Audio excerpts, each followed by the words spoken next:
What's up, gang? Justin Dower, your host from Spectrum Real Estate Consultants team at Keller Williams Real Estate, Leading Edge, Northern Rhode Island.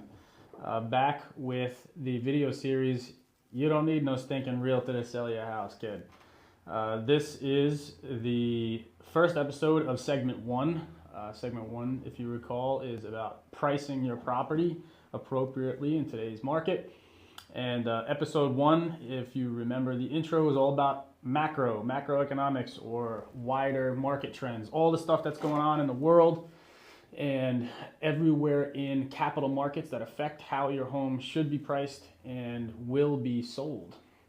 So why are these wider market trends important? What does it matter that Russia and Iran are under capital sanctions by the West?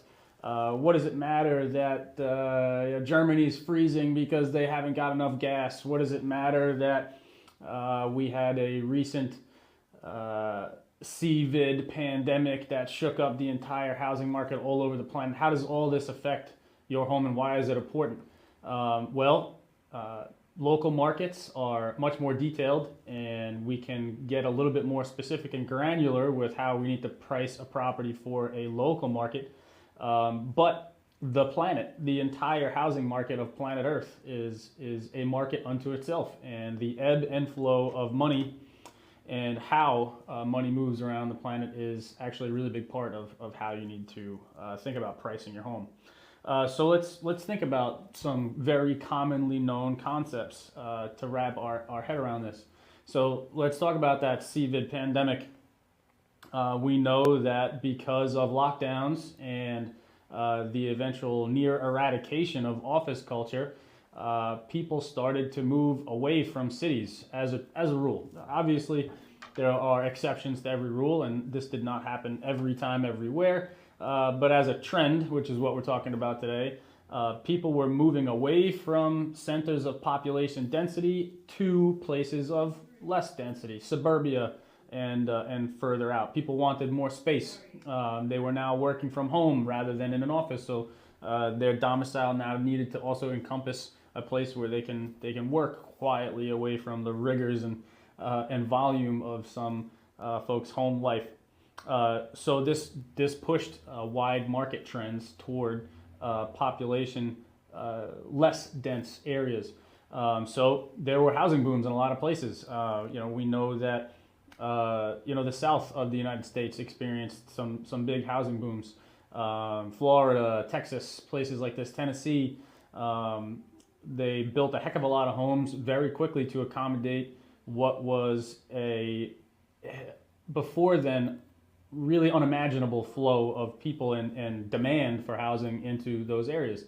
Now let's talk about maybe the Federal Reserve. Everybody knows that the Fed has hiked interest rates more in a shorter amount of time than any other time in their history as an organization. We can call them a private business. That's what they are, registered in the state of Delaware. Does anybody know that? Actually not federal in any sense of the word except their name. But in any case, we know that they have a mandate to keep inflation down and to make sure that capital is flowing the way it should to stabilize the wider economy. And during that COVID pandemic that we were referencing earlier, they printed a lot of money, like a lot. Something like, I don't know, 2/3 of every dollar, all dollars in existence were printed after the 2008 financial crisis, and a very large portion of them were printed in the last 3 years after the COVID pandemic. And that, folks, when you debase the currency like that, when you inject a lot of liquid supply of dollars into the economy, it makes the dollars that were already in the economy a little bit worth less. The purchasing power is decreased. So that creates inflation. And what does the Fed do to stem inflation? They jack the rates up. Now, the federal prime rate isn't directly associated dollar for dollar, percent for percent with mortgage rates, but they move in relative lockstep. So as the interest rates, CapEx, the cost of capital, the expense of capital rose on the prime rate, so did mortgages. And the 30-year fixed mortgage isn't mirroring prime, and doesn't necessarily move only with the prime rate, but a lot of people's home equity loans do. Those HELOCs, home equity line of credit, those move most of the time with the prime rate. So if the prime rate stays high, so does that HELOC. And tons and tons of folks, as the COVID pandemic progressed, as demand for single family homes in suburbia continued to rise, prices of those single family homes continued to rise. People had equity that they didn't have a year ago. Hell, 2 years, 3 years into this post-pandemic era, people had hundreds of thousands of dollars in equity that just didn't exist before, and they took home equity lines of credit that then got very expensive. Now, what else can we talk about in terms of wider market trends? Let's talk about upzoning or development incentives. All over this country, there were municipalities that would upzone or give development incentives in their tax code or in their zoning ordinance to allow for new housing to be built.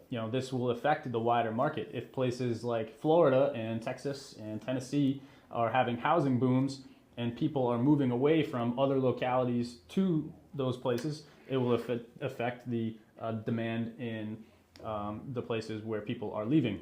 So all this is necessary to understand and to really wrap your head around when you are trying to get a handle on how to price your home. Now we can also talk about lagging indicators. A lot of us folks out there in the market who don't do this for a living, don't do real estate professionally, don't study money professionally. We're not completely tuned in to every move that the market would make, and we are instead looking at information as it has already been published in the past. So I'm sure everybody in this country by middle of 2021 and on, understood that the housing market was very seller slanted. It was a seller's market. There's far more demand in most places for housing than there is housing to support that demand. So prices rose. We all heard about the crazy stories. I'll give you $100,000 over asking price, no inspections. I waive my appraisal. I don't need a mortgage. It's all cash. Whatever the case may be, the competition got really wild. Now, in some localities, that is still the case.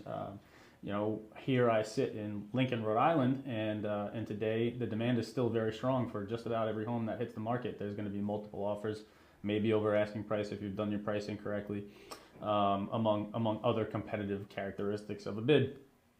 But in those aforementioned places like Florida and in Texas and in Tennessee and other places where the builders really grabbed the bull by the horns and got going, built a lot of housing stock, we're seeing some pretty precipitous price reductions at this point. The demand no longer meets the supply, and so the demand supply curve inverts, and now we have prices falling. So what is going on in the wider market trends around your area, your state, if we're going to talk about the Eastern Seaboard, if we're talking about, the West Coast, whatever the case may be, you really got to nail it down, understand these concepts, tap some folks who may have more information than you do rather than spending all your free time studying this stuff, and get to a point where you have the tools at your disposal to answer these questions.